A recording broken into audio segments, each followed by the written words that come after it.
ഈശോയിൽ ഏറ്റവും പ്രിയപ്പെട്ട സഹോദരി സഹോദരന്മാരെ, ഇന്ന് കണ്ണുനീരോടെ വേദനയോടെ ഇരിക്കുന്ന ദൈവമക്കൾക്ക് ഒരു ആശ്വാസ വചനം എന്ന് ഈശോ നൽകുകയാണ്.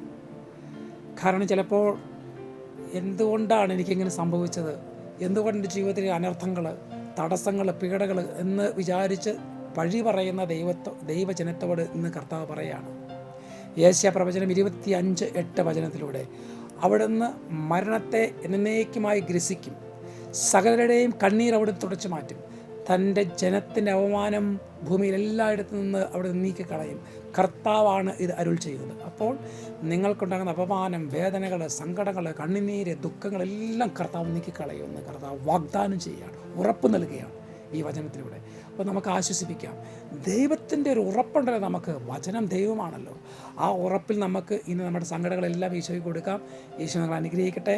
നമ്മുടെ കർത്താവായ ഈശോ മിശിഹായുടെ കൃപയും പിതാവായ ദൈവത്തിൻ്റെ സ്നേഹവും പരിശുദ്ധാത്മാവിന്റെ സഹവാസം നിങ്ങൾ എല്ലാവരോടും ആയിരിക്കട്ടെ, ഇപ്പോഴും എപ്പോഴും എന്നേക്കും. ആമേൻ.